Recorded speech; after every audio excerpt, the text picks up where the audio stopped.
Hello and welcome to episode 77 of Sensational She-Geek, live from Yancey Street. This is the last episode of the month of August. With September being right around the corner, in the news segment today I do have some things that we can look forward to in the month of September, including what to expect on Disney Plus Day. We have the D23 convention coming up. Dragon Con in Atlanta is a pretty big convention as well. Then there is Hasbro PulseCon at the end of the month, as well as the premiere of Andor and Batman Day on the third Saturday of September, which this year would be the 17th. I also have some information on comics to look forward to in the month of September, so be sure to check that out when we get through the news segment. After the news, among other things, we have comic book picks for the week, in which I'm going to be talking a bit about Olympus Rebirth, Minor Threats #1, which was absolutely fantastic, and then of course Judgment Day, Grimm, Public Domain, and the return of Damage Control. For the comic book polls this week, these are the things that are coming out on the week of the 31st. Over at DC, they're doing a number of annuals this week, and there isn't too much by way of indie comics in what I'm reading, but as always, check out your local comic shop. They will have all kinds of recommendations of a plethora of stuff that I never talk about, just because there is so much in comics, so be sure to find something that you enjoy, because I promise you, there is something for you out there.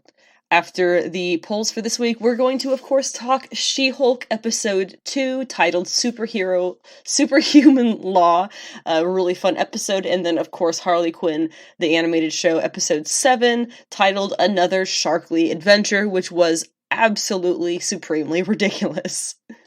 Real quick here before we get started, please feel free to join the Yancey Street Discord. There is a fresh invite link at the bottom of each episode's description. The Discord is a safe, friendly place for socialization and discussion of whatever you want, really, comics, pop culture, or otherwise. And it's also where you can go to find links or images mentioned during the podcast all in one place. You can find me most easily on social media via Instagram. My username is @AnnaWithTheComics because my name is Anna, and hey, I've got a lot of comics. My podcast updates, if you want to find those, they'll be mostly on Twitter, where my username is @SavageSheGeek, because sensational was too many letters. My website is sensationalshegeek.weebly.com, where I have been working on fixing up the site quite a bit so that it is still relevant in addition to the podcast, so make sure you go and check that out, including my beginner's guide to both comics and manga, covering hopefully any information that you might need to take your first steps into the world of comics or manga, including recommendations on comics, graphic novels, manga, series, etc. I also have my reading orders with commentary on appearances of various leading ladies, many of which I use to turn into the monthly Yancey Street specials, also linked all over my site, and they focus on a so far female character from the comics to study thoroughly and then expand upon in a podcast episode of their own. I try to make them pretty relevant. For example, I'm about 95% done with a Jennifer Walters She-Hulk episode, which is going to be coming out for her show this August. Additionally, anything pre-2021 content-wise can be found written in the website blog for your reference, which was all before I started the podcast. Plus my podcast notes, which are basically all the content of each episode in written format, are made available on my blog as well for reading the podcast instead of listening, and for those who are hearing impaired if they'd like to keep up with the podcast events as well. And you can finally find links to anywhere that you can listen to the podcast, which is most, if not all, podcast hosting apps, and also includes YouTube. On YouTube, I also post the podcast episodes in a single playlist format, if that is easier way for you to listen. And I also occasionally post action figure review videos. It has been a lot more imports in the latest videos, as I have pretty much given up on Hasbro's Marvel Legends line, but I do have a big backlog of Legends videos, including a tour of our entire collection. It's a very long video tour, and soon the HasLab Galactus, assuming that he is on his way, to go alongside last year's HasLab Sentinel video. I do have a podcast Patreon. You can find it under Sensational She-Geek. It's set up for donations to support the podcast, as well as a Ko-fi, which is like a buy a creator a coffee situation. And Cash App, Venmo, PayPal are all linked on my link tree for donation towards the podcast, which should appear linked among various other fun things at the bottom of each episode's description. I do also have a Redbubble shop called She-Geek Shop, but I have been having some issues with their site and whatnot, so I'm working on setting up my own storefront on my site, which hopefully will be coming by the new year and will be faster with more support from listeners. We have some really fun stuff coming up in the news this week, starting off with, we're going to talk Monica Rambeau and her new comic series, Umbrella Academy Season 4, 2 different King Kong projects, if you can believe that, some rumors about the Fantastic Four potential directors, or director, some more discussion of the cancelled Batgirl movie and other DC film delays, and just some general culmination of the whole BS going on over there at Warner Discovery. A little bit on House of the Dragon Episode 2, which did come out yesterday on HBO. And then, like I mentioned before, all of the stuff to look forward to in September, including events as well as comics. So starting up there at the top of the list, I actually want to mention first a show that I usually really enjoy, Star Trek Lower Decks, is back. I'm not actually sure what day of the week that it premieres on. It popped up in my watch list, and that's all I know. I could not finish the episode, unfortunately, due to what, in my opinion, are horrific sound mixing errors. But if that is a show that you have previously enjoyed the way that I have, then possibly you will be able to get over those weird choices of sound mixing. But it is back, Star Trek Lower Decks. I will not be going through it episodically, because it really is just kind of a joke of a show. It's just there for fun. This December, Monica Rambeau, aka Spectrum, aka Pulsar, aka Photon, aka Captain Marvel, I could go on. Monica Rambeau is finally getting her technical first solo series starring herself. I say technical because actually Dwayne McDuffie wrote 2 separate one-shots for her. I know one of them was as Captain Marvel. I think the second one was as well, actually, titled for Captain Marvel, but they were only ever one-shots, so there was never a solo series. He just wrote her a couple of solo issues. So yes, this is Monica Rambeau's first solo comic series. I just feel like you have to give her that credit of those other 2 issues, because yes, they are there and they starred her, so check those out. But anyway, in December is when we're going to be getting this series premiering. It is going to be written by Eve Ewing, who has been around Marvel and their kind of queer characters of color type situations the past 5 years or so. Done a very good job with that. And then the art is going to be by, I apologize if I say this wrong, but Michael Santamaria. Not a clue if I said that right. But they apparently are all teamed up, and they have a couple of preview pages floating out there on the internet as well. As I mentioned, her last solo adventure took place 3 decades ago now, is what the timeline kind of works out to be, and that was written by Dwayne McDuffie. And again, you will recognize that name if you are a regular on this podcast, because he has been mentioned quite a bit recently surrounding She-Hulk as well as Damage Control comics recently. And something that Ewing has to say about the series, she says, "It's such an honor to be taking on the story of a legacy character like Monica Rambeau. Monica's character has a long history in the Marvel Universe, but she's way overdue for getting her own story told. I'm picking the pen up from the legend himself, Dwayne McDuffie, who put out the last Monica Rambeau solo adventure almost 3 decades ago. It's a privilege, and I'm excited to tell the story in a way that both highlights her incredible cosmic abilities as well as her everyday relatable struggles. I hope this will be a title that has something equal to offer to veteran readers and folks who may be brand new to comics." That is fantastic as a fan of Monica and a comic reader to hear, because that is wonderful to have somebody who is striving to put out a comic for a character that anybody can get. This is not just for new people, and it's going to rub people who've been around her for forever the wrong way, and it's not just for people who know the character really intensely. You're not going to need some super in-depth history to see that. Which, by the way, if you do want to see a somewhat brief, what do they call them, Instagram reel, I have one on my obviously my Instagram page, which is about Monica Rambeau. I want to say it was from like February 2021, because I'm pretty sure I posted it when she was played by Teyonah Parris on WandaVision. So that is on my Instagram page. Maybe I'll link it in the description. I'll do that if I remember. And it's a 30-second, 1 minute, whatever it is that reels can be, or could be even the time that I made that. Some short little video about the first appearance of Monica Rambeau, which is Amazing Spider-Man Amazing Spider-Man Annual number 16. And as I look up on the wall to check the number of the issue, really, it's a very fun issue. John Romita definitely had, or I should say the Romitas themselves, because I believe it was John Romita as well as John Romita Jr. Doing the art for this issue, and they had clearly a fantastic time drawing Monica, because she is stunning throughout that issue. Which has to be mentioned because her being stunning is actually part of the plot of the issue. Peter Parker, can't take his eyes off her and ends up following her down the street. Yada, yada, yada. Witnesses stuff happen. It's a whole thing. Really fun issue, as I said. For whatever reason, they don't have a proper solicitation up for this solo series yet. But it does say that it is on sale the 7th of December. And it says, explore the outer reaches and wildest vagaries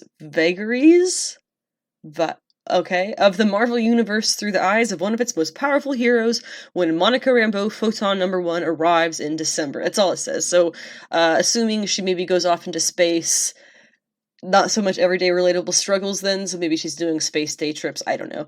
Whatever it is, I'm sure it's going to be fantastic. I'm sure that everybody's going to really enjoy it. And I'm just really happy that they're actually following through on what I was kind of saying back when shows like WandaVision were first starting, where, oh yes, good to see Monica popping up here in the show. Hopefully that means that we're going to get more of her in the comics, because it's been honestly quite lax, or lacking of her in the comics. She has been appearing in Kelly Thompson's Captain Marvel here and there. But honestly, she and Carol have never been that close, which is something that Kelly Thompson's touched on a bit on getting them closer, but has now we're on a whole different storyline of the comic now. So hopefully, we'll see some female friendship type situations playing out here. That's always something that I look forward to in these kinds of comics. So, and also because of this series, I will be discussing Monica as the subject of the November Yancey Street special this year. So she is going to be the subject. It's going to be going through all of her appearances from the first appearance, all of the, the regular stuff I do for the specials for introducing characters, the character history, her key appearances, her physical appearance, her outfits, her, names, everything like that. All of your Monica Rambeau questions answered. The last thing about this Photon series that's coming in December is my assumption is that she will actually be changing her name back to Photon after it being Spectrum for the past, 10 plus years. My cat is currently climbing up onto my neck to lay down. But yeah, so her name apparently going back to Photon. With that in mind, you can probably assume that when she gets an actual superhero name in the proper MCU, it will be Photon as well.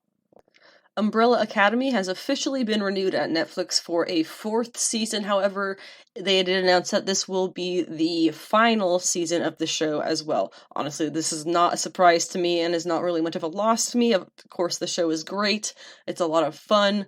But in my opinion, it's probably gotten a bit too far ahead of the comic, the Umbrella Academy comics, for it to be kind of sustainable at all anymore. And a bit like the way that Game of Thrones went far and beyond the books, and now nobody's really expecting George R.R. Martin to finish the books because he's apparently quite lazy.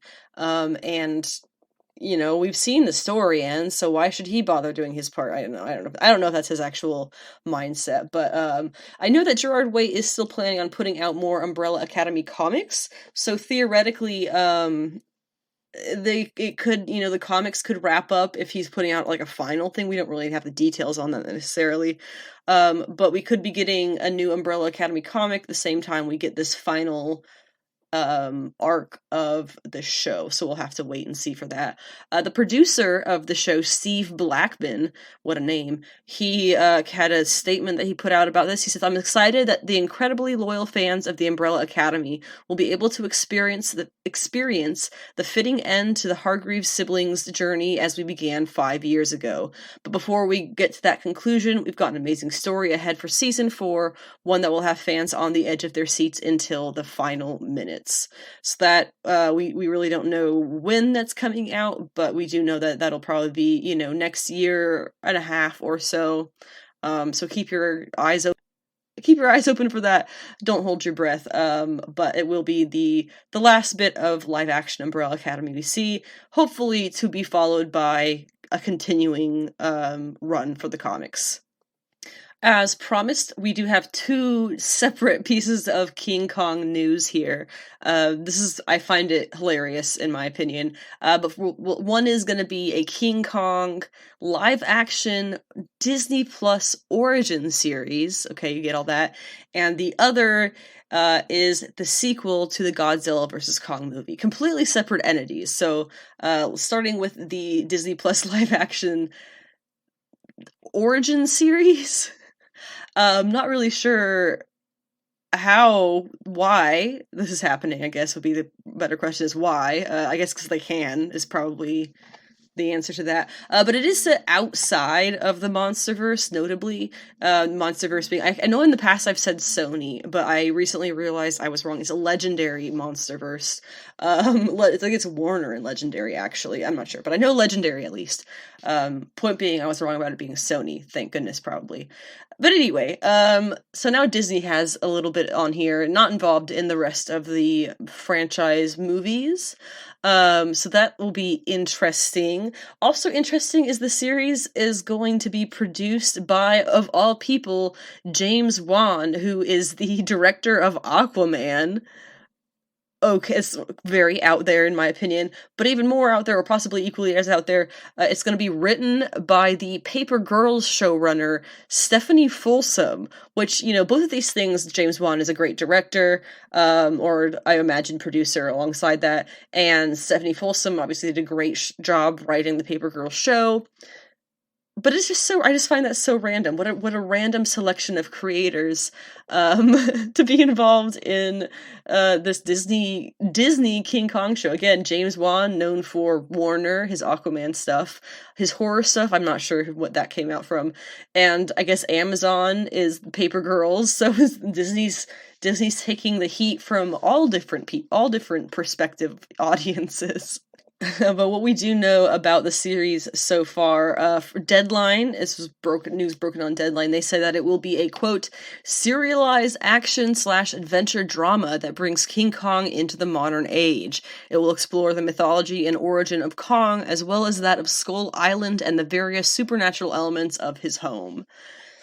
And it says that also the source material that they're getting all of this from, and this is probably a great news bit as well, is actually a collaboration between the Marion C. Cooper estate and artist Joe DeVito. To explain that a little bit more, Marion C. Cooper was the original 1933 creator of King Kong, whereas Joe DeVito is apparently producing, or has a hand in producing, new novelizations. So the two of them together, hopefully we'll be able to put out some kind of quality Kong origin story, which even just saying that feels fairly ridiculous. So with that in mind, I'm not going to expect it to be high quality cinema or television, as my cat chirps in the background. But I do completely expect it to be enjoyable, especially if it's made by people who can actually write Kong, and it sounds like it is. And hopefully not god-awful. Which that's my expectation. I just want to have some fun with this and not have it be completely terrible. I think as far if they have the writing and the source material taken care of, which it seems that they do, I think what we have to worry about then would be like the CGI, because again, this is live action, and that is interesting. We'll have to wait and see how that kind of goes. But aside from this, which is not in the Monsterverse, the legendary Monsterverse, things that are coming up in the somewhat recent or somewhat, close future, distant future, the opposite of distant future. Words. In the Monsterverse, we have the live-action Godzilla series, which is going to be happening on Apple TV Plus, which why is it Apple TV versus Apple TV Plus? Is there a difference? Somebody tell me that. And then Netflix is also reportedly developing an animated series which is meant to be set on Skull Island, and that will also be somehow connected officially to the Monsterverse. So they're really going out there with not only where they're getting these properties developed at, we have Apple TV Plus, we have Netflix, we have the movies being done, I'm sure, in somewhat legitimate studios.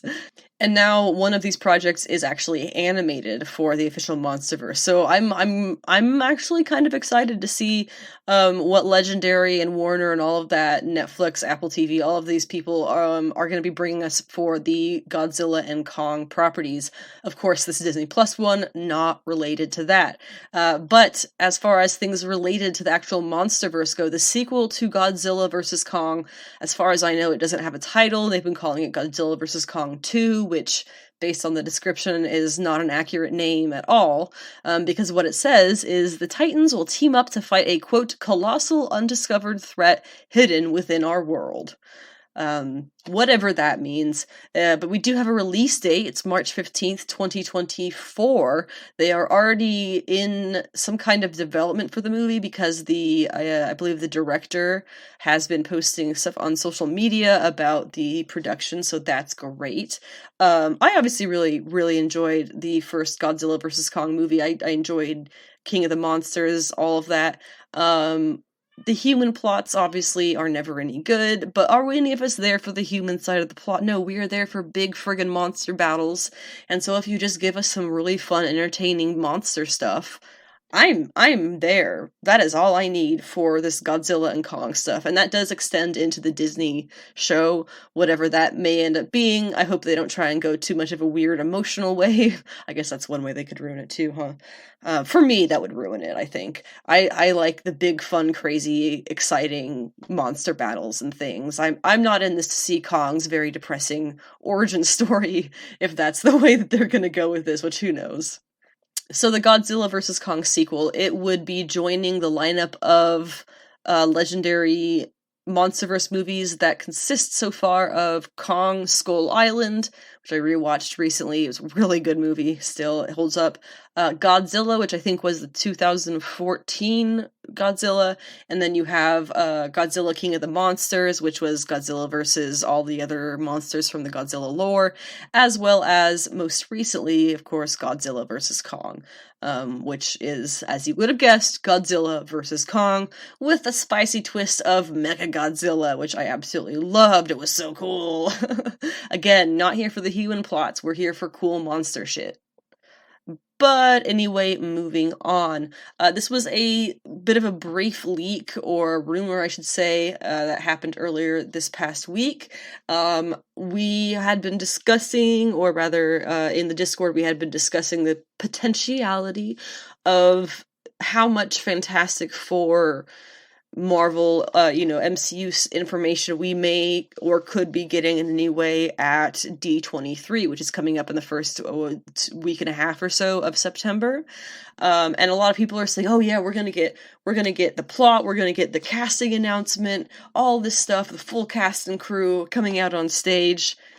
That's a bit ridiculous, and I think we all know that it's a bit ridiculous because we were still searching for a director of Fantastic Four post-Comic-Con, and you don't have a plan for the movie until you have a director.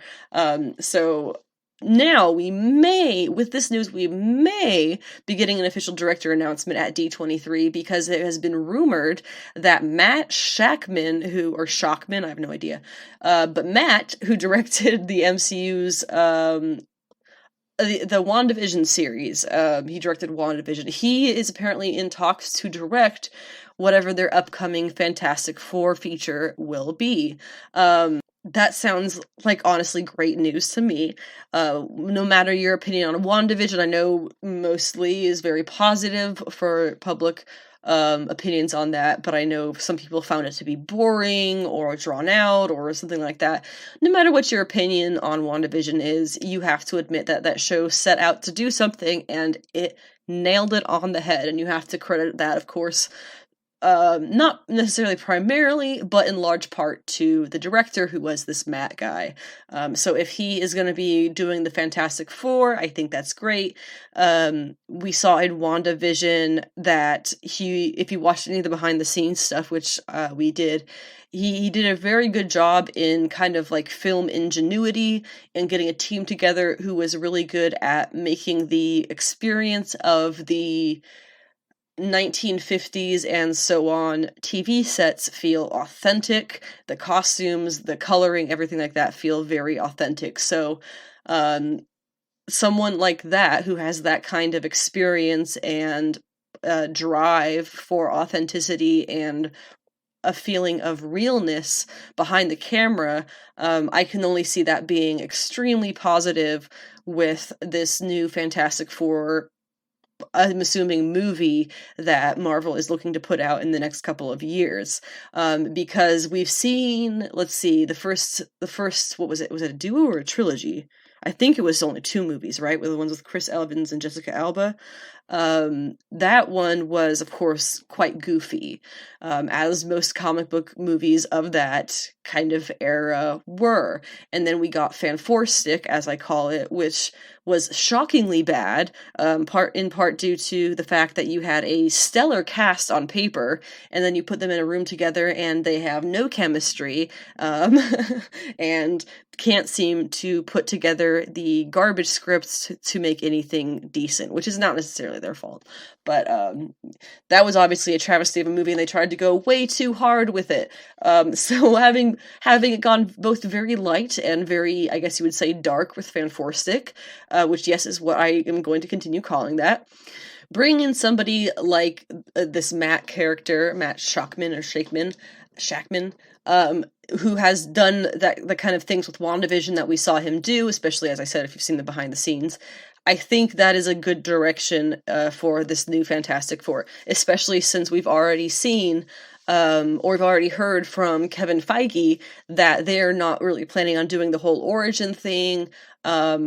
What I can see this director doing would be maybe you see the origin play out as the events of the movie are playing out. We see the flashback to the origin as things kind of go, the story unfolds, and I'm kind of thinking of it like in a Tom King comic writing way, where you have the mystery of the origin and the mystery of what is actually happening in the current timeline of the movie, and both mysteries are tied together, and both mysteries unfold each other as various steps are taken to solving them. I hope that makes sense, but that's the kind of that's really what I'm seeing. I know all it is a rumor that he might be in talks, but honestly, I think that that's a fantastic choice. He's already in the world of Marvel. He knows how they do things, and he's proven that he is a very capable director to put out accurately what he has been assigned to do.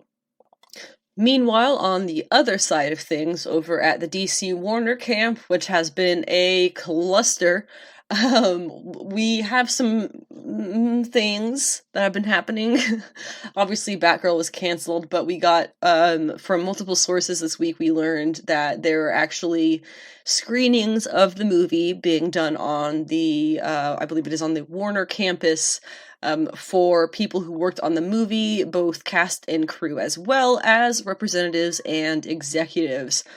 The word is that they are calling them funeral screenings, because why make things happy? This is, in my opinion, a clear admission that not only the movie is out there, but that it is important to people and it wants to be seen by people. So anybody having tried to say that they canceled this movie due to it not being relevant or interesting or anything like that is obviously a total lie. It was really just that in their minds, Batgirl was like the lowest common denominator of their business for themselves, and so they just decided to kill it. And then the backlash is probably the only thing that is getting these secret screenings to happen, just probably so that the people who are involved in them don't burn down their houses for all the hard work that is being trashed. There are some who are saying that it could become the next Zack Snyder Justice League, which would mean an abandoned movie that later comes to see the light of day on HBO Max.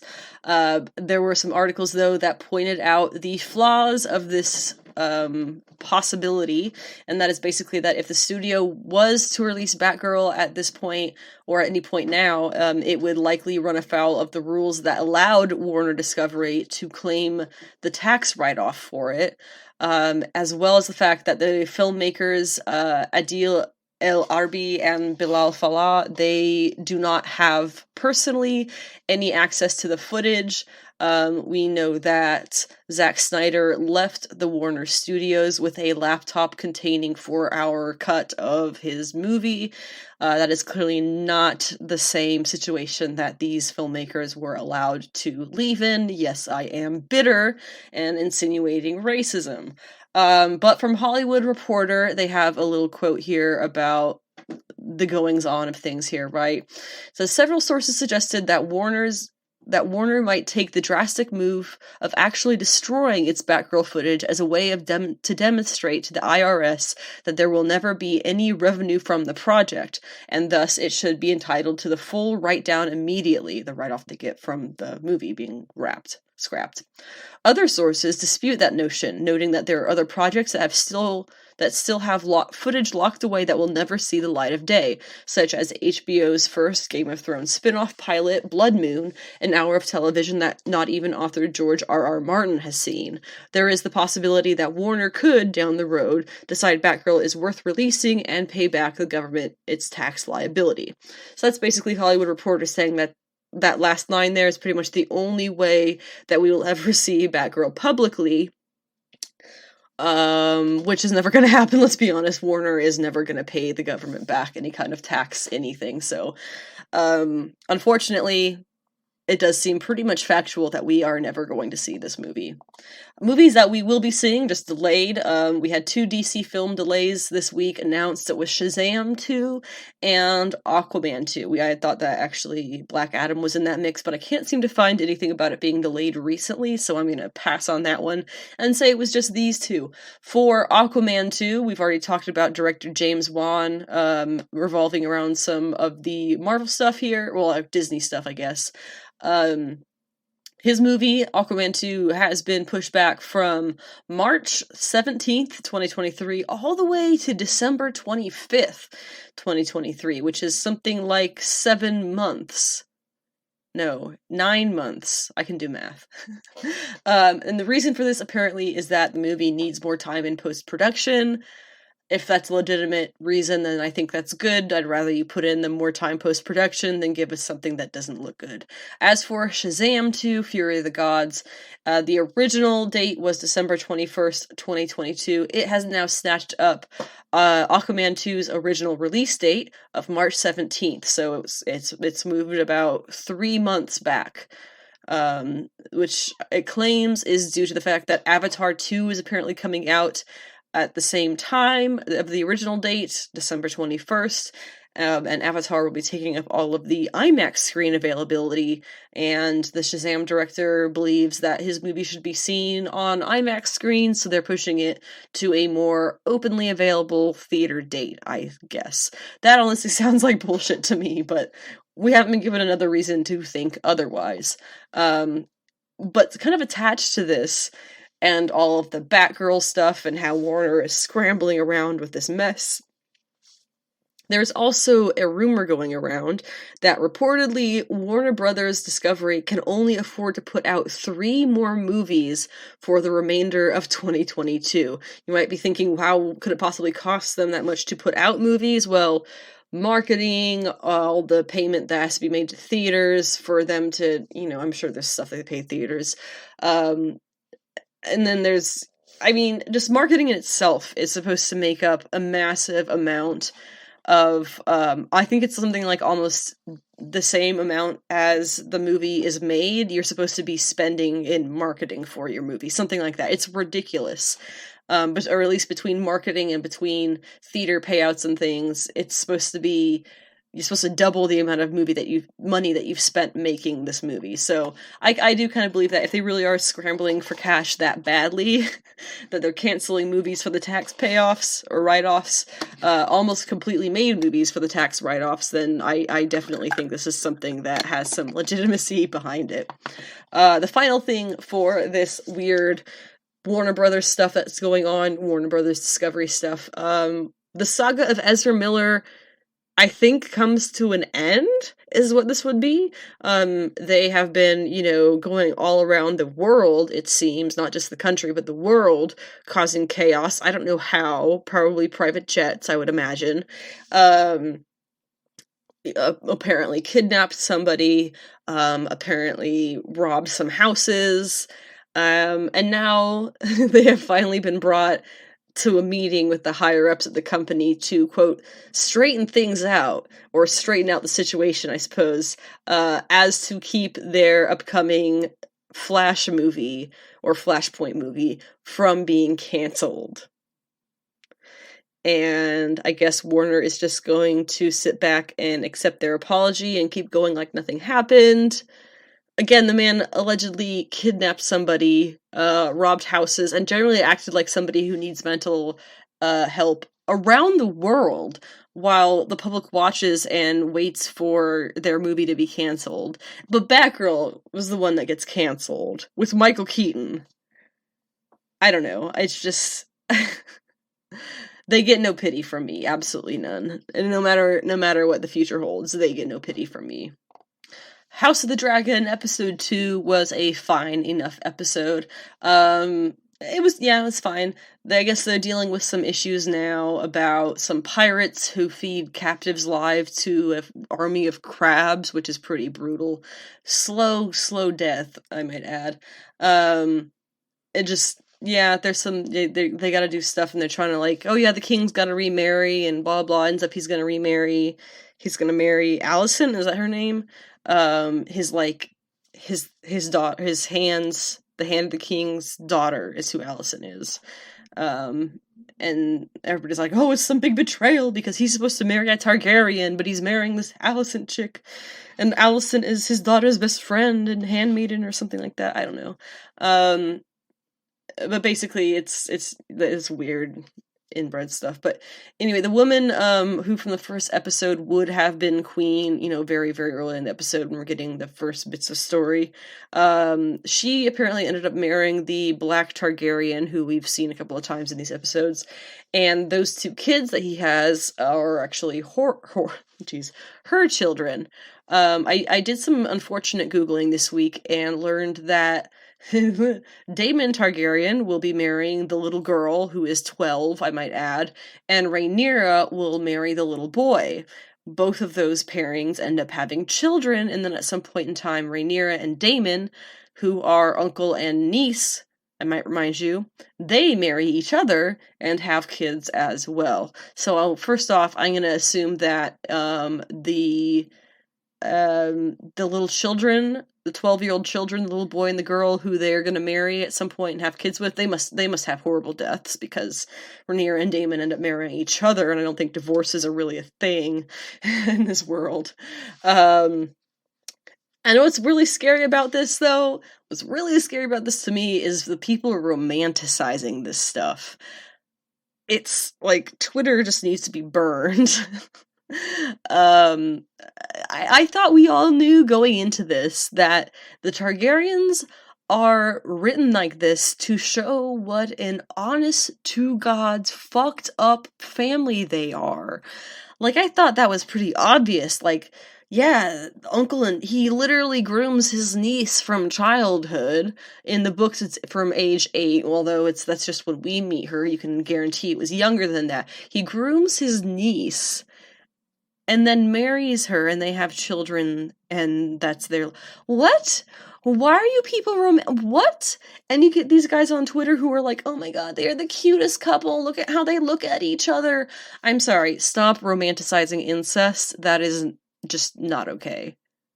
So I'm hoping that the show doesn't really drive me that crazy with the incest, because it kind of does drive me a little bit. This guy, it's terrible. It's bad. It's gross. It's wrong. But anyway, we'll see how the rest of the show progresses, I suppose. Before we get into some of the highlights coming in the month of September, I do have a link in the description below for all of the November Marvel and DC comic book solicitations, everything that will be coming out from the big two, linked in all the solicits and variant cover artists and information behind those. And those, if you would like to order those comics, the orders are due by September 18th. And the best way to order those would be to go through your local comic shop. But in any case, coming in September, I'll talk a little bit about some comics that will be coming from various publishers to look forward to. But my September special is going to be about Jessica Cruz from DC Comics. She is the Green Lantern. Really, really great character. I was super into her when she first kind of came into being a Green Lantern, when Rebirth first kicked off. Really, really loved her Green Lantern series alongside Simon Baz. And I will be talking about her in September because I just decided to. And as for events through September 8th has Disney Plus Day, which is going to bring both Pinocchio, the live action movie, and Thor: Love and Thunder to the Disney Plus streaming site. Immediately following that, on this September 9th through 11th, is the D23 convention, where Disney will be showing all of their Disney properties and what they are planning to do with them for the next year plus. And that is, of course, going to include, as we've already kind of mentioned, some either major to minor, minor to major, we'll have to wait and see, MCU announcements as well. DragonCon is happening in Atlanta, Georgia, September 1st through 5th. That's a pretty big con itself. And then Hasbro PulseCon is happening September 30th through October 2nd. Hasbro is a big collectibles manufacturer. They do the Marvel Legends line. They do the Star Wars Black series. They do, I want to say, like a bunch of other lines like G.I. Joes and, I don't know, Transformers or something. But Hasbro is a huge, like, geek collectibles manufacturer, and so their convention always has lots of really fun announcements for that side of being a collector. And then we have September 21st brings us the 3-episode premiere of Andor on Disney+. And finally, September 17th is Batman Day, which happens annually on the 3rd Saturday in September. As for those comics that'll be coming out this month, from Image Comics, we're going to be seeing continuations of Love Everlasting, 8 Billion Genies, Seven Sons, Public Domain, Sins of the Black Flamingo, and Twig, with kickoffs of Flawed, a 6-issue series, and an ongoing series titled Least We Could Do. Boom Studios sees the finale of Flavor Girls and Grimm, with the starts of The Stuff of Nightmares and Briar, which is one that I highly recommend you looking into. At IDW, they're starting Crashing and Earth Divers, and then that leaves us with, we have Dynamite still. Dynamite has the continuation of Vampirella Year 1, Immortal Red Sonja, Samurai Sonja, and then we have kickoffs for a one-shot of Scarlet Sisters, a 5-issue Ninjette series, and a 5-issue Vampirella Mind Warp series.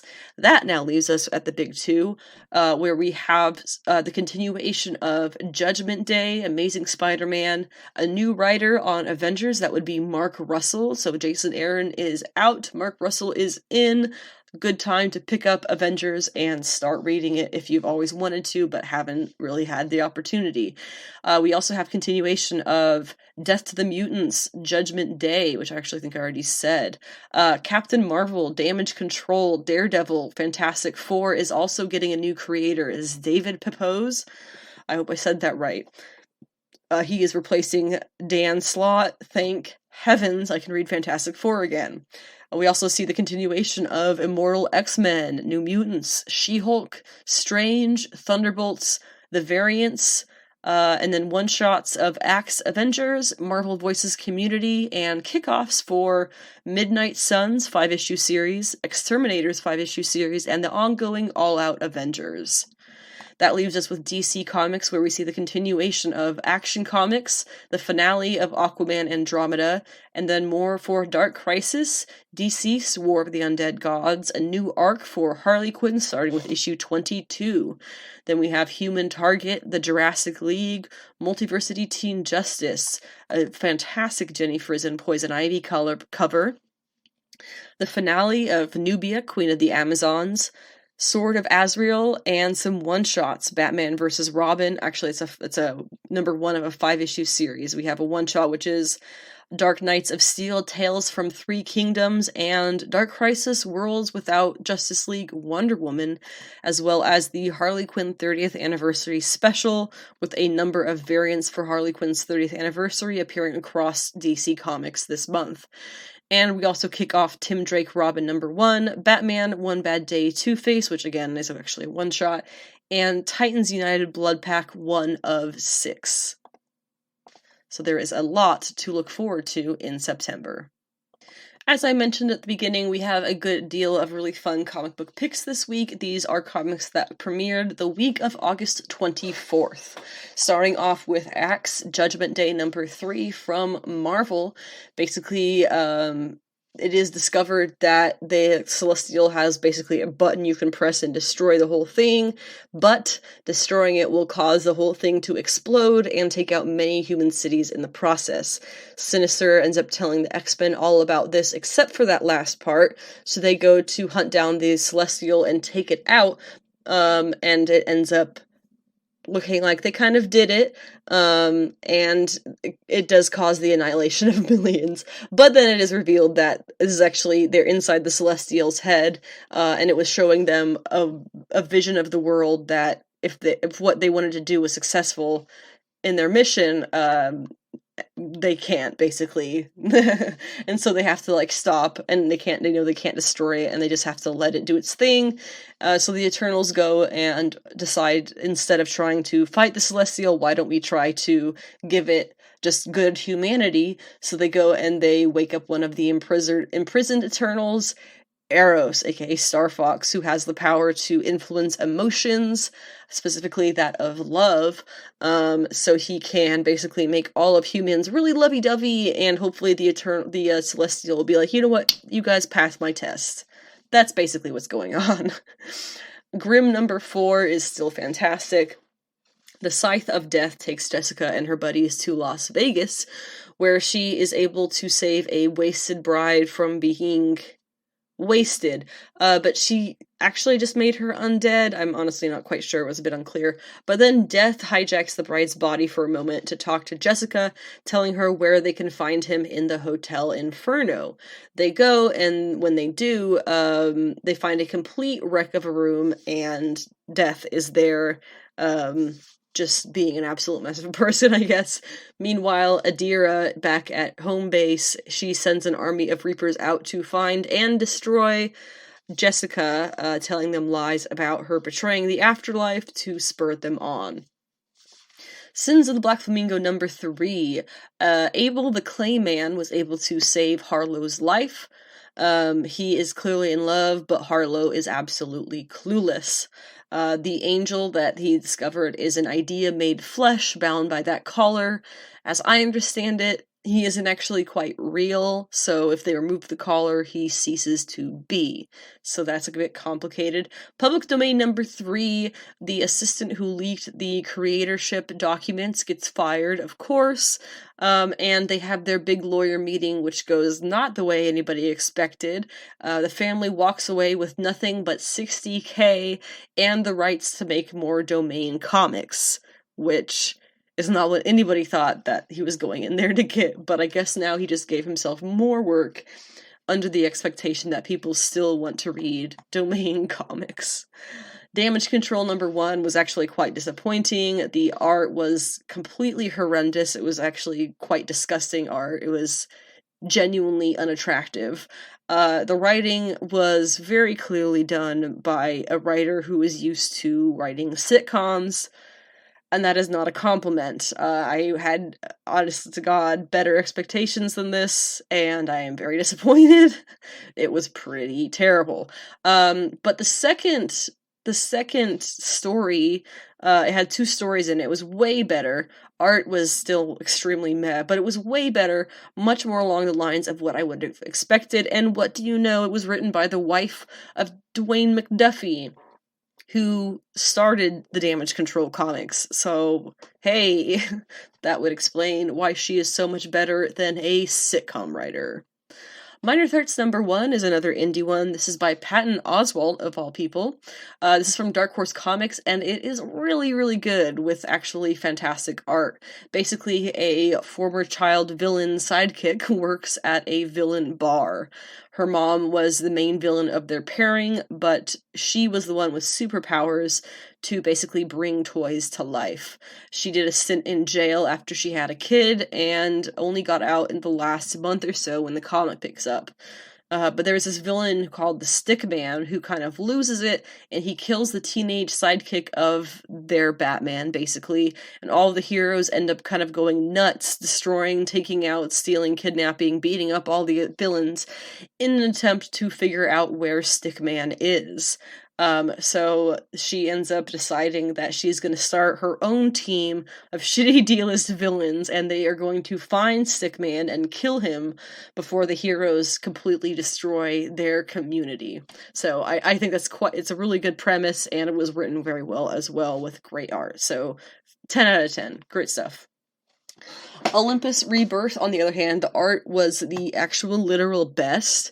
Caitlin Yarsky, I will read anything that she does art with just because she is that great.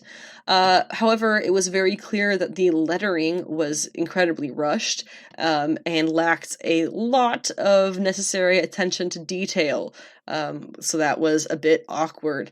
And aside from that, the writing itself stumbled a lot as well, especially with transitions, and that's honestly why I can't get into the current Wonder Woman series.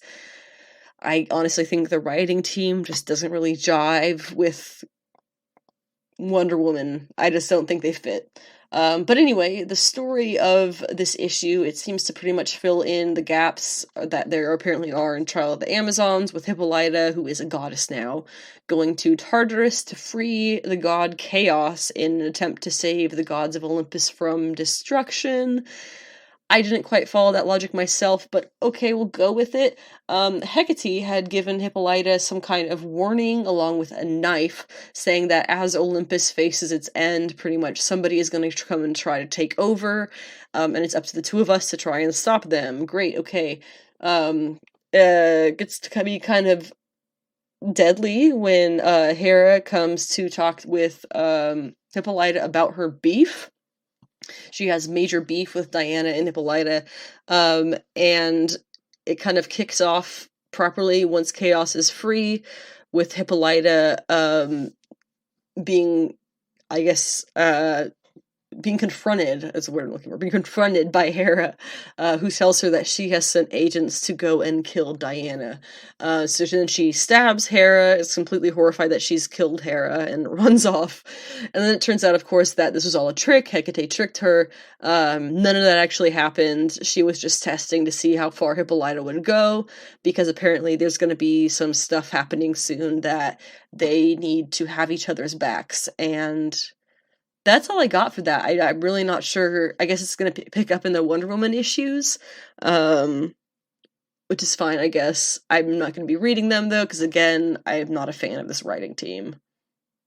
Next up, we've got this week's comic book polls. These are comics that are going to be coming out the week of the 31st, starting off with Wonder Girl 2022 Annual. It's obviously from DC Comics, written by Joelle Jones and Douglas Marquet, with art by Joelle Jones, Adriana Mello, Ami Lennox, Benjamin Dewey, Sweeney Boo, and Jordi Belair, with covers by Joelle Jones, Chris Wildgoose, and Scott Forbes.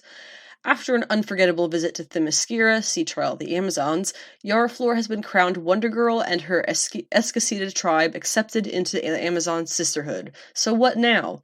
The jungles of Brazil beckon our heroes home, just in time for some new adventures. You won't want to miss the oversized issue packed with never-before-seen stories about the mysterious new tribe and their most famous member. Harley Quinn 2022 Annual is by Stephanie Phillips and George Duarte with Simon Buonfantino. Covers by John Boy Myers, Nathan Serzi, Jim Lee homage cover, and Carmine Giandomenico. I'm sorry. It says Task Force XX Chapter 5. Do you know what old Grandma Quinzel used to say? Live long and fight alien monsters to save Earth. She was full of wisdom like that. And other stuff. Okay, blah, blah, blah. Point being, tune in for the final installment of Harley Quinn's Task Force XX Space Extravaganza, plus the start of a new status quo for Harley Quinn. That was the part of the solicit that mattered. Thunderbolts #1 from Marvel Comics is going to be by Jim Zub, Sean Izaakse, and colors by Javier Tartaglia. I probably said that very wrong. Covers by him. Covers by David Nakayama, Paolo Siqueira, Stefano Caselli, Sean Izaakse, and Todd Knock. Like lightning. Oh, it says New York's finest like lightning. New York City's finest are here to save the day. Hawkeye, Spectre, America Chavez, Power Man, Persuasion, and Guts and Glory. You know 'em, you love 'em, they're the Thunderbolts. In the aftermath of Devil's Reign, the Big Apple has big problems, and it's up to a new group of Thunderbolts to turn things around. But when Clint Barton gets tasked with heading up this team and proving they can go toe-to-toe with anyone in the Marvel Universe can throw at them, the first opponent he's going to have to face is himself. Dramatic. I am here for the women of this team, that being Spectrum and America Chavez. I genuinely don't know who Persuasion or Guts and Glory are. We'll find out later if I care. Vampirella Year 1 #2 by Christopher Priest and Aragon Gundes has covers by Colette Turner, Brooks Kim, Carla Cohen, Selena, Lucio Perillo, Derek Chu, Guillaume March, Kevin Nolan, Joseph Michael Linzer, Giovanni Timpano, Ergen Gundes, Josh Burns, and a cosplay cover, and that is, of course, from Dynamite Comics. The Variants #3 of 5 is by Gail Simone and Phil Noto, with a beautiful variant by Betsy Cola. Backed into an impossible corner, Jessica is forced to make a sacrifice play that could cost her a member of her own family, guest starring Jessica Jones. This has been a really fun one. Alice Ever After #5 of 5 comes from Dan Panozio and Giorgio Spalletta out of Boom Studios, with a variant cover by Carrie Nord, and yes, it is the final issue. X-Men #14, I'm really just here for Ileana. It is by Gary Duggan and Carlos Villa, with covers by Martin Coccolo, Russell Dodderman, Magic cover, and Miguel Mikado X-23 cover, and John Romita Jr. Finally, Amazing Fantasy 1000. It says the comic that brought you Spider-Man hits 1,000. We're going big to celebrate this, our 1,000th issue of Amazing Fantasy. How many times am I going to say that? An all-star roster of creators are coming together to celebrate Peter Parker and Spider-Man's birthdays. Good for them. Writers include Jonathan Hickman, Dan Slott, Kurt Busiek, Neil Gaiman, Hoche Anderson, Rainbow Rowell, and Armando Iannucci. Artists include Anthony Falcone, Ryan Stegman, Terry Dodson, Giuseppe Camuncoli, Marco Cicchetto, Jim Chung, Oliver Coppel, Goran Parlov, and Michael Cho, with covers by John Romita Jr., J. Scott Campbell, Torrin Clark, Joe Quesada, Steve McNiven, and Peach Momoko. If I am not mistaken, there are only 2 female names in that whole list, and that is upsetting. Do better, Marvel. Do better. Now, we're going to go straight into She-Hulk Episode 2, titled Superhuman Law. We're doing less of a play-by-play walkthrough of the episode this week and more of a points of interest. So, obviously, we start off in a celebration of the case being kind of sort of won at a bar, where Jen discovers, unfortunately, she no longer has a job due to her superhero status, and now she's going to have to face her new superhero status. We get the ever-current question of, do the Avengers have healthcare and do they get paid? Of course, we kind of know that the answer to that is, especially post-Tony, a definitive no. And also makes me think that when we get other hero teams like the Thunderbolts or anything adjacent like that, they probably will get paid, and it's probably going to be a big joke about how, like, oh, why did the Avengers ever do this? Could just be my theory, though. Meanwhile, Bruce goes off to Sakaar. The ship, I guess, must have returned to him after the accident it caused, which makes me wonder, why didn't it go to help him? It just waited. It was like, oops, caused an accident. I'm just going to wait for a better time and come back later. The only thing I can think, it must be unmanned. There's obviously nobody in the ship with him when we see him in it then, going back to Sakaar. So yeah, I guess it was just unmanned. That's all I can think of. There's also a really funny line from Mark Ruffalo's Hulk where he says, in reference to his former beef with Abomination, he says, I'm a completely different person now, literally, which is, of course, a joke referencing the fact that Mark Ruffalo was not who was playing the Incredible Hulk in that movie they were talking about, so he really is a completely different person. Tatiana Maslany explained that Mark Ruffalo actually came up with that line himself. She said, that was a Mark ad-lib. It's truly the world of this show. It's as meta as you can possibly get, and what's more meta than discussing the fact that the Hulk in The Incredible Hulk was played by a totally different actor. There are so many layers to it. Yes, that's true. It was a very nice line. Good ad-lib, Mark. Good ad-lib. On Jen's computer, while she's searching for jobs, which is pretty funny in itself, we get a couple of things here. We see on the website she's on, you get titles for Norse mythology, which obviously has to do with Thor and Asgard. There's a title that says Find Ant-Man, which is either a game or some kind of, like, tracking where he's been, I don't know. And one that says Avengers as well. It's kind of similar. There is an ad for the new Iron Man 3s, which are, I'm sure, a form of fancy, overpriced shoe. And then there is a possible Wolverine teaser here. A headline that says Man fights with metal claws in bar brawl. Could literally amount to nothing. Could be referenced later, so who really knows? We'll have to wait and see. Finally, there is another headline that says, why is there a giant statue of a man sticking out of the ocean? First of all, it's not really a man, is it? Second of all, that is referencing Eternals, when Cersei turns the Dreaming Eternal, as he comes up through the planet's surface, destroying it in the process. She turns him to stone, effectively killing him, and keeping him from destroying the planet. But he's still there, popping out of the whatever part of the ocean it was that they were in. Just kind of there, yeah, just sticking out of the ocean. And it is a very good question. Why? There's a lot of questions surrounding that, in fact, but I hope we get them delved into later.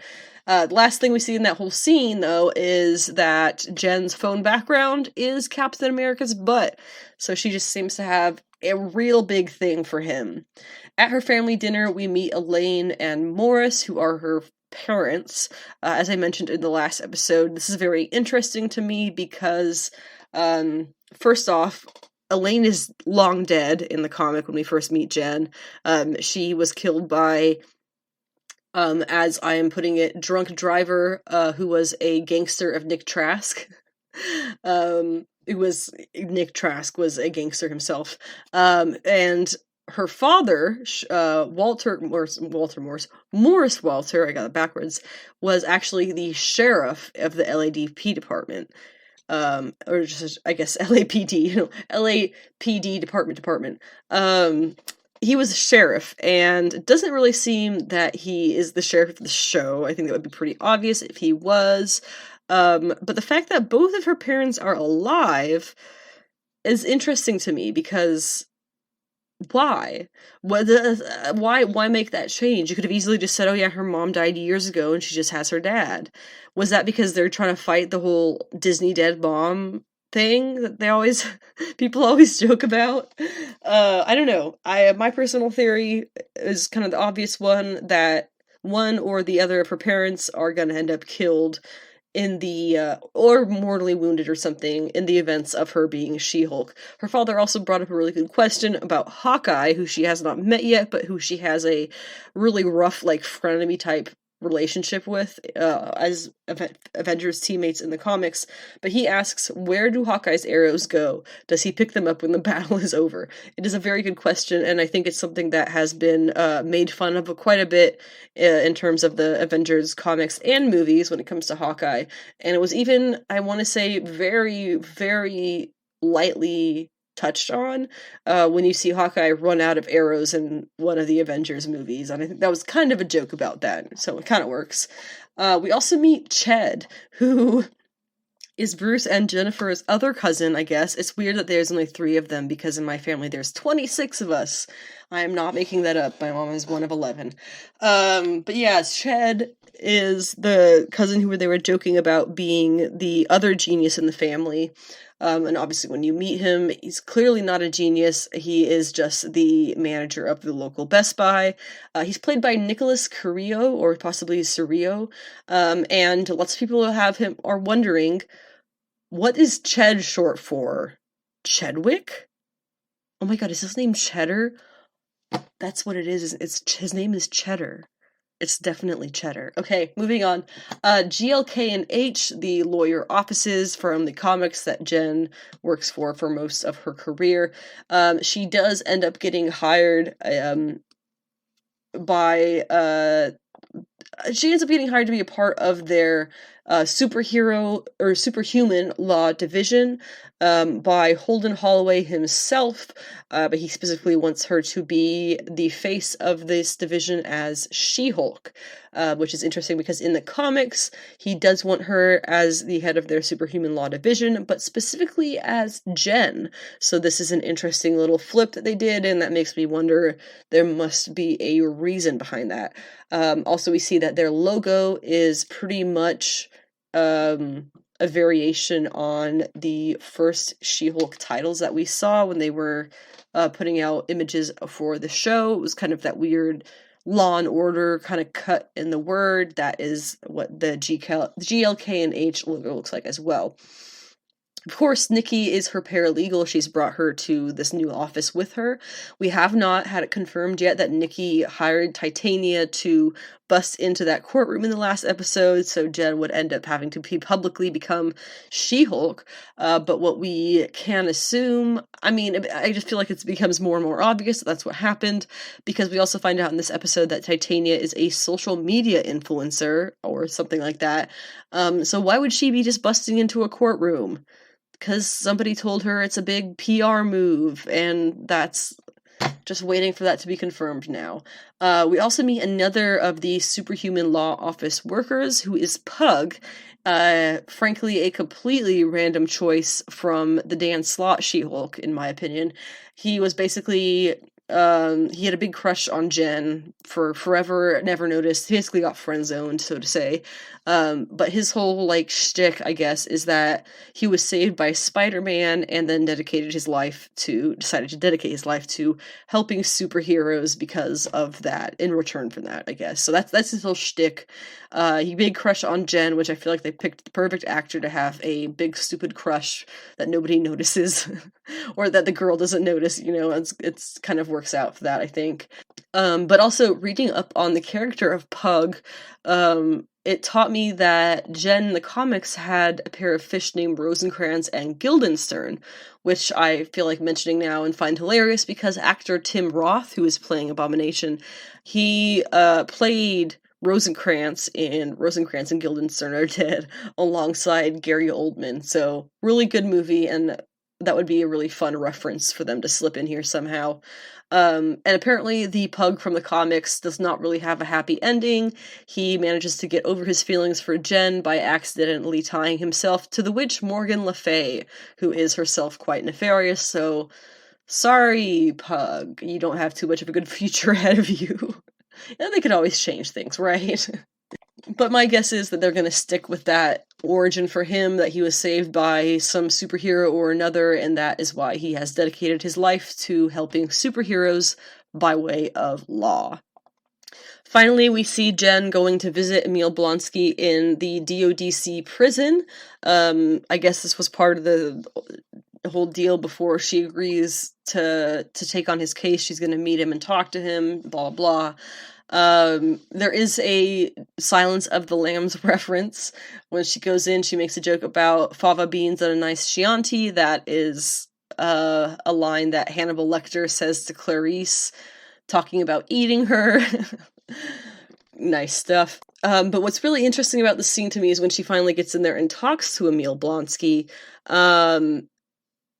He has a completely different perspective to the whole Abomination events that I think anybody would have expected. Basically, he was saying that he thought he was going to be the next Captain America. That's how they sold him on taking the altered super soldier serum and becoming Abomination, is what it ended up being. It wasn't supposed to be that. But basically, she wasn't going to take the case. Jen wasn't going to take his case, and she goes in, and she's like, I'm just going to talk to him, tell him no thank you, whatever it is that she's going to say. But then as he's talking and telling her his perspective on events, it becomes very clear that he has a solid case here against the US government, because they literally told him he was going to be a super soldier and save America, and he was doing his soldier's duty, and then they turned him into Abomination. And so she catches on to this, basically, and you can see it in her face when she realizes, I could win this case for him pretty easily. And that's pretty much, I think, what gets her to decide she will go ahead and take that and the fact that Bruce confirms they settled their dirt many years ago, which is a pretty funny thing anyway. We also see, while she's in that scene with Blonsky, he mentions that he has 7 soulmates that he met through the prison pen pal program, which could just be absolutely hilarious drivel, nothing to it. Or it could be a reference to the Thunderbolts. Some people seem to think that it is, because then he followed it up with how he wants to start a new life and, quote, live in peace on a large piece of property, unquote, purchased by his 7 prison soulmates. Or rather as purchased for him by them, is the way that he phrased it. So some people think that's a Thunderbolts reference. I guess it could be. I think it's more of just, like, showing that he's not quite the golden guy he say he is, because he's kind of screwing over these 7 people in the prison pen pal program, making them think that he's, into them so that he can get a house out of it, right? That's obviously what's happening. I don't think it's a Thunderbolts thing. But anyway, in any case, Jen ends up taking the job, and immediately after she says yes, pretty much immediately after, it becomes public knowledge. The media finds footage of Blonsky as Abomination fighting in the chain, whatever they call it, the fighting rings in China. He's fighting Wong in this video, meaning that he has been regularly breaking out with Wong's help.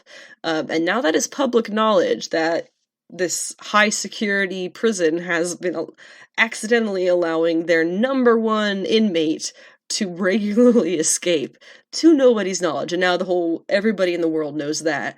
And guess who is going to be asked all of the questions? His new attorney.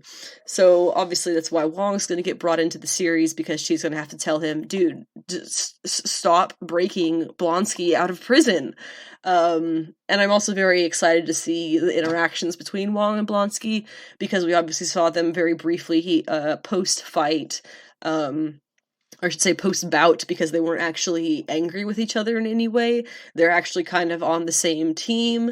If I recall, in Shang-Chi, we get it revealed that Wong is breaking him in and out of prison so that he can look better in fights. Something like that. But in any case, it's pretty funny, and I'm excited to see the two of them interact more, and to see, like, what Emil has to say about all of this in his defense, or, whatever the case may be. But the next episode is obviously going to be this Thursday, the 1st of September on Disney+, so keep an eye out for that, and we'll be covering it on episode 78.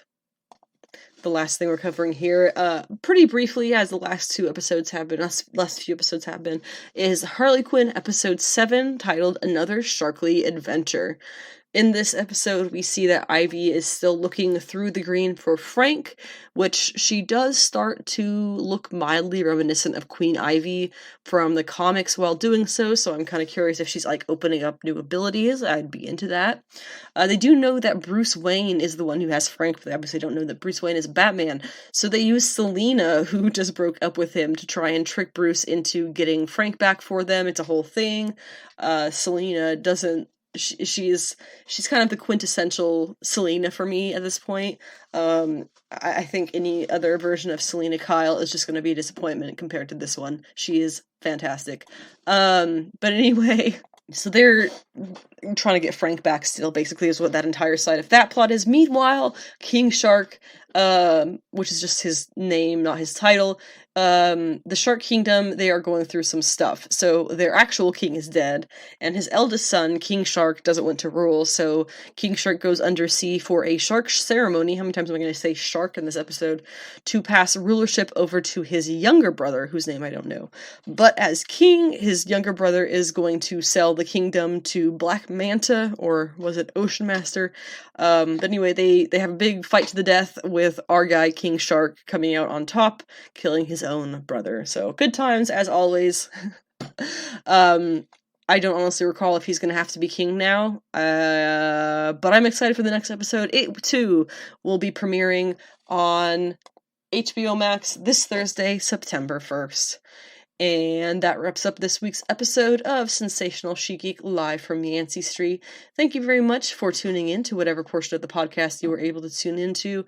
I will have a number of links in the description and whatnot below for accessing things that I have referenced throughout this podcast episode, as well as links to the Discord, various sites and things, stuff that's relevant. There go the cats.